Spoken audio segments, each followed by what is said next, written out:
வாழ்க வையகம், வாழ்க வையகம், வாழ்க வளமுடன். அருளாசன் அருள் தந்தை வேதாத்ரி மகரிஷி அவர்களும் ஒட்டுமொத்த மகான்களும் இறைநிலையும் என்னுள் சூக்குமமாக இழந்தருளி 1/10/2024 செவ்வாய்க்கிழமை இன்றைய நாள்காட்டி வரிகளுக்கான கவிவரிகளையும் அதற்கான விளக்கத்தையும் சிறப்பிக்க வேண்டுமாய் சங்கல்பம் மேற்கொள்கிறேன்.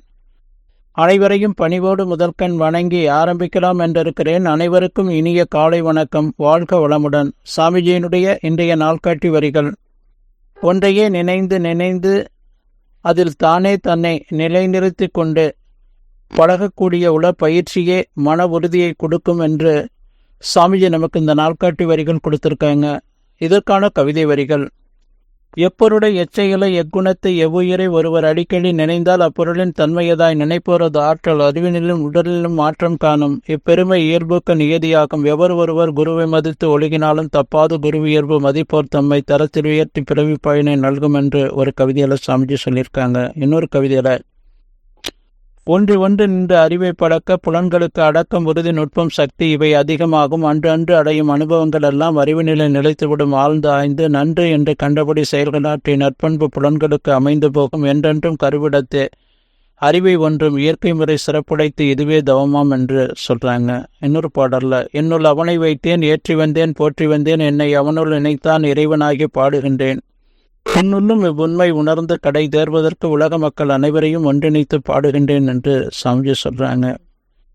மகான் திருமூலர் சொல்றாங்க: தெளிவு குருவின் திருமேனி காண்டல், தெளிவு குருவின் வார்த்தை செப்பல், தெளிவு குருவின் திருநாமம் செப்பல், தெளிவு குருவுரு சிந்தித்தல் தானே என்று மகான் திருமூலர் சொல்றாங்க. சாமிஜி வரிகள் என்ன சொல்றாங்க: ஒன்றையே நினைந்து நினைந்து அதில் தானே தன்னை நிலைநிறுத்தி கொண்டு பழகக்கூடிய உள பயிற்சியே மன உறுதியை கொடுக்கும் என்று சொல்றாங்க. குழந்தை பிராயத்தில் குழந்தை பிறந்தது முதல் கொண்டு அந்த குழந்தையினுடைய புருவ மத்தியில் எல்லா மதங்கள்லையும் அது தொட்டு அதை தூண்டுதல் பண்ணுற அளவுக்கு அதற்கான ஒரு மோட்டிவேஷனை கொடுக்குறாங்க. புருவ மத்தியில் இந்துக்களாக இருந்தால் பெண்களுக்கு அங்கே விபூதி சந்தனம் குங்குமம் வைக்கிறாங்க. குழந்தைகளுக்கு அதே போல் அந்த ஆண் குழந்தை பெண் குழந்தை பிறக்கும்போது புருவ மத்தியில் ஒவ்வொரு பெரியவங்களும் தலை உச்சியில் தொட்டு அந்த குழந்தைய ஆசீர்வாதம் பண்ணுறாங்க. அப்போ பிறந்த குழந்தை உணர்வுதற்கு முன்பாக இருந்தே அதனுடைய புருவ மத்தியையும் துரியத்தையும் மோட்டிவேஷன் பண்ணுறாங்க. பக்தி ஆலய வழிபாடு அவர்களுக்கு கொடுக்கப்பட்டு ஒழுக்க பண்பாட்டுக்கான பயபக்தியையும் அவர்கள் தெய்வ வழிபாட்டின் மூலமாக அவர்களுக்கு கொடுக்கப்படுது குழந்தைகளுக்கு.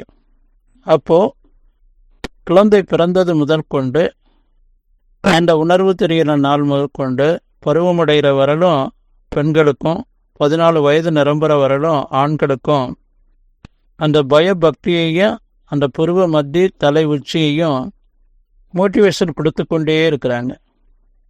அப்போது அவர்கள் அந்த புருவ மத்தியிலையும் தலை உச்சியிலையும் ஒன்று இருக்கும்போது அந்த இறை உணர்வோடு இருக்கும்போது அவர்களுடைய அந்த தெய்வீக சக்தி அவர்களுக்குள்ள குடிகொள்ளும் என்பதை பக்தி மார்க்கத்தின் மூலமாக நமக்கு உணர்த்தி வச்சாங்க பெரியவர்கள்.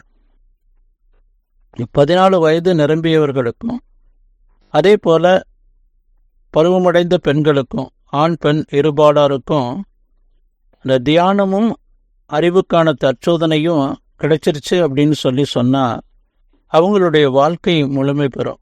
மன உறுதியோடு எல்லாத்தையும் எதிர்கொள்ளக்கூடிய அந்த தெய்வீக சக்தி அவர்களுக்குள்ள குடிகொள்ளும். அந்த பருவம் அடைந்து 14 வயது நிரம்பியவர்களுக்கு இந்த தியான வாழ்க்கை என்பது அமைஞ்சிருச்சு அப்படின்னு சொன்னால் உடலை உயிரை மனதை அறிவை இறையத்த தன்மைக்கு மாற்றிக்கொண்டு அந்த இறைநிலை இணைப்போடு இருந்து இறைநிலையாகவே மாறி நின்று வாழக்கூடிய அந்த தெய்வீக வாழ்க்கை ஒவ்வொரு மனிதருக்கும் இந்த பூமியில் கிடைக்கும். வேதாத்ரி மகரிஷி என்ன சொல்கிறாங்க: என்னுள் அவனை வைத்தேன் ஏற்றி வந்தேன் போற்றி வந்தேன் என்னை அவனுள் நினைத்தான் இறைவனாகி பாடுகின்றேன்.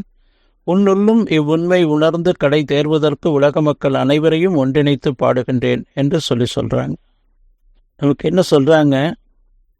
நல்ல வான்காந்தத்தில் இருக்க மகான்கள், மகரிஷிகள், சித்த புருஷர்கள், புகழுடம்போடு இன்றைக்கும் வாழ்ந்து கொண்டிருக்கிறவர்களுடைய அந்த ஆன்மாக்கள் நம்மோடு இணைந்து செயல்படணும் என்று சொன்னால், நம்மை நாம் உடல், உயிர், மனம், அறிவு, மனவளக்கலை, வேதாத்திரிய பயிற்சிகள் மூலமாக நம்மை நாம் இறையத்து தன்மைக்கு மாற்றிக்கொண்டோம் என்று சொன்னால், நாம் அந்த இறையத்து தன்மையான மகான்களோடு இணைந்து இறைநிலை இணைப்போடு வாழக்கூடிய அந்த தெய்வீக வாழ்க்கை என்பது ஒவ்வொரு தனி மனிதருக்கும் கிடைக்கும். நாள்காட்டி வரிகள் என்ன சொல்றாது? ஒன்றையே நினைந்து அதில் தானே தன்னை நிலைநிறுத்தி கொண்டு பழகக்கூடிய உள்ள பயிற்சியே மன உறுதியை கொடுக்கும். சுத்தவெளி இணைப்போடு ஆக்னை துரியம் மூலாதாரம் சுவாதிஷ்டானம், மணிப்பூரகம், அநாகதம், விசுத்தி, ஆக்னை, துரியம், அந்த இறைநிலை இணைப்பு இதோடு நாம் இருந்து வாழும்போது அந்த இறையத்து தன்மையான இறையின் சொரூபம் நமக்குள்ள குடிகொள்ளும். நாமும் மகிழ்ச்சியாக வாழலாம். மற்றவர்களுக்கும் அந்த பேரானந்தத்தை நாம் வாரி வழங்கி கொண்டிருக்கலாம் என்று சொல்லி நன்றியோடு நிறைவு செய்து கொண்ட இன்றைய சிந்தனையை வாழ்க வளமுடன், வாழ்க வளமுடன், வாழ்க வளமுடன்.